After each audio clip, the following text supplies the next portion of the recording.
Berikut alasan kenapa film superhero komik Marvel mulai kehilangan appeal di mata penonton.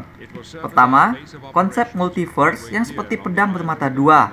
Bikin seru tapi sekaligus juga membuat cerita jadi redundant dan kehilangan stake. Karena karakter yang mati tidak lantas berarti mereka mati selamanya. Kedua, model cinematic universe yang menjadi begitu kompleks sehingga orang mau nonton satu film saja tuh harus ngerjain PR dulu, alias harus nonton film dan serial-serial suplemennya terlebih dahulu. MCU dan IP superhero lain yang ingin mengikuti jejaknya tentu harus menyadari bahwa nggak semua penonton film terbiasa dengan desain ala komik seperti demikian, serta bahwa film haruslah bisa berdiri sendiri secara utuh sebelum dihias oleh teaser-teaser penyambung ke episode berikutnya. Inilah yang terasa sekali diperjuangkan keras oleh The Marvels karya Nia Da Costa. Entry lanjutan Phase 5 yang sebenarnya cukup fresh dengan variasi pada menampilkan perspektif 3 superhero sentral yang saling terpaut, tapi juga nggak bisa bebas dari eksposisi buru-buru yang tampak semeraut.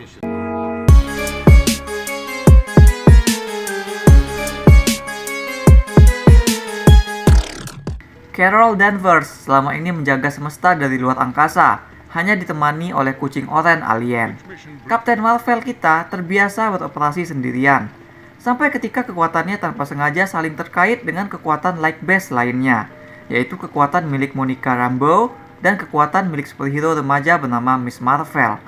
Ketiga superhero ini tidak bisa mengeluarkan kekuatan penuh mereka tanpa membuat mereka saling bertukar tempat, membingungkan bagi musuh, bagi mereka sendiri dan juga bagi kita yang nonton. Keadaan tersebut membuat mereka bertiga harus dekat-dekat, membuat mereka harus bekerja sama, sampai biang semuanya si Dar-Benn, pemimpin baru bangsa Kree yang berniat mencuri sumber daya planet lain dengan bracelet sakti serupa milik Miss Marvel, dikalahkan.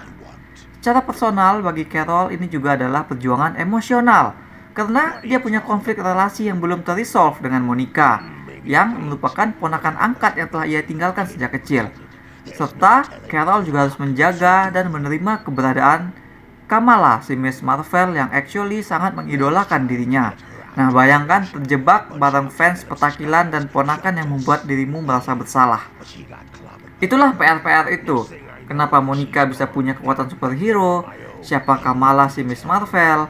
Kenapa dia bisa punya bracelet yang sama dengan musuh utama? Nah, film ini sadar bahwa mereka nggak bisa mengandalkan penonton untuk nonton WandaVision ataupun Miss Marvel, atau juga film pertama Captain Marvel.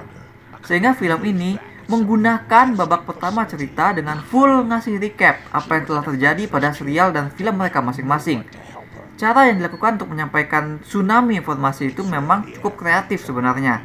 Misalnya ada lewat gambar-gambar ala komik, ya kan?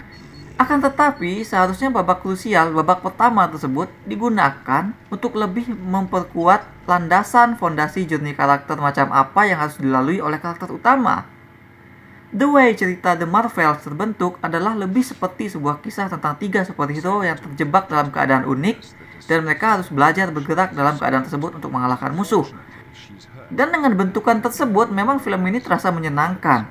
Yang kita tonton bukan lagi sekedar Captain Marvel, superhero super kuat yang bersikap dan bergestur stoik. Monica dan Kamala bukan hanya jadi pendukung untuk perkembangan karakter Carol, tapi mereka juga mendukung untuk memberikan lebih banyak warna kepada keseluruhan film. Monica menjadi voice of reason yang menempatkan Carol kepada konflik-konflik kerabat, konflik-konflik yang manusiawi. They go all the way back, dan film menjadikan relasi mereka sebagai hati dari cerita. Kamala berfungsi sebagai comedic relief, sekaligus juga perwakilan dari penonton remaja yang tentunya juga bisa relate lah mengidolakan tokoh superhero. Kamala adalah kita, kalau kita mendadak ketemu sama idola. Nah, dua karakter ini memperdalam role dunia MCU. Kupikir Kamala dan keluarga Pakistan Amerikanya bakal terutama menarik bagi penonton Indonesia karena ya kapan lagi kita bisa mendapat representasi muslim dalam lingkup bad superhero. Ya kan, di pertengahan awal, film juggle dari perspektif dan environment ketiga karakter sentral. Untuk penonton casual, mungkin bagian ini sedikit bingung, meskipun memang seru. Perlahan begitu cerita telah menempatkan mereka bersama-sama, cerita akan lebih mudah dicerna. Dan interaksi ketiga karakter ini, momen-momen mereka berusaha bonding dan bekerja sama, akan jadi pesona tersendiri. Aku sendiri terhibur juga oleh Brie Larson yang kembali mendapat kesempatan untuk menunjukkan sisi dorknya. Ngingetin kayak waktu dia tuh main di Scott Pilgrim dulu, ataupun ketika dia jadi bintang tamu di serial Community. Di film ini, dia jadi Captain Marvel yang lebih cair dari yang sudah-sudah. Dan menurutku memang Brie lebih dapat meranin karakter yang awkward ketimbang yang pure stoic. Sisi yang lebih emosional dari Carol juga berusaha digali. Selain dengan Monica, Carol juga berurusan pribadi dengan Dar-Benn. Dinamika protagonis dan antagonis di sini sebenarnya cukup menarik. Benar-benar epitome dari sebuah baik dan jahat itu hanya soal sudut pandang. Bagi Dar-Benn, mencuri laut hingga matahari planet lain memang berdasarkan oleh balas dendam, tapi tindakannya itu dia juga lakukan untuk menghidupkan kembali planetnya yang lumpuh akibat Captain Marvel yang menghancurkan AI di planetnya. Captain Marvel mereka anggap sebagai anihilator, dan sebutan itu memakan Carol dari dalam. Karena itu membuat dia merasa bersalah, membuat dia merasa gagal sebagai pahlawan, karena tindakannya untuk menolong malah berdampak buruk bagi masyarakat. Berpuluh-puluh tahun Captain Marvel menghindar dari pulang ke bumi karena dia merasa telah gagal. Dia takut ketahuan telah gagal sebagai pahlawan, sebagai sosok panutan bagi Monica. Bertautannya kekuatan mereka bertiga membuat Captain Marvel mau tak mau harus berkonfrontasi dengan perasaannya tersebut. Dan pada akhirnya dia belajar banyak dari Kamala dan Monica. Belajar untuk menghadapi ketakutannya tersebut. Dari muatannya memang film ini harusnya bisa mencapai level menghibur sekaligus emosional yang berimbang. Banyak sekali tempat film ini bisa mengeksplorasi cerita. Tapi aku gagal paham kenapa film ini malah termasuk film Marvel yang durasinya paling singkat. Ini seperti ketika kita misalnya punya banyak bahan untuk dimasak, tapi kitanya malas lama-lama di dapur. Hasilnya ya, bahan-bahan itu dimasak ala kadarnya. 3 karakter sentral, Kamala, Carol, Monica, harusnya adalah 3 karakter dengan journey masing-masing. Tapi most of the time, di paruh awal, mereka ini satu dimensi. Mereka lebih sering kayak 3 traits yang berbeda yang membentuk satu orang ketimbang 3 karakter kompleks masing-masing. Ya kan? Coba lihat nonton lagi. Hitung sendiri berapa lama Kamala bertingkah kayak fans yang starstruck, yang comically mendamba approval dari Captain Marvel, sebelum akhirnya dia bersikap lebih manusiawi. Untuk action, memang actionnya di sini juga standar lah slot-slotnya, standar formula superhero. Ada di babak awal, di babak tengah saat mereka nanti kalah, dan di final boss fight. Variasi jurus-jurus dan kemampuan mereka sebenarnya seru. Kamala bisa bikin platform dan shield kayak Steven Universe, Monica bisa tembus-tembus kayak Noob Saibot, Captain Marvel bisa menumbuk sambil terbang cepet banget kayak Super Saiyan. Adegan mereka berantem sambil berpindah-pindah juga sebenarnya seru, walaupun sempat ngeselin juga, mainly karena editingnya juga kurang mulus. Adegan aksi mereka ini sifatnya serius, at one point ada yang ketusuk, dan memang adegan-adegan aksinya ini terasa kurang masuk dengan interaksi-interaksi atau detour komedi yang lebih sering dilakukan oleh film.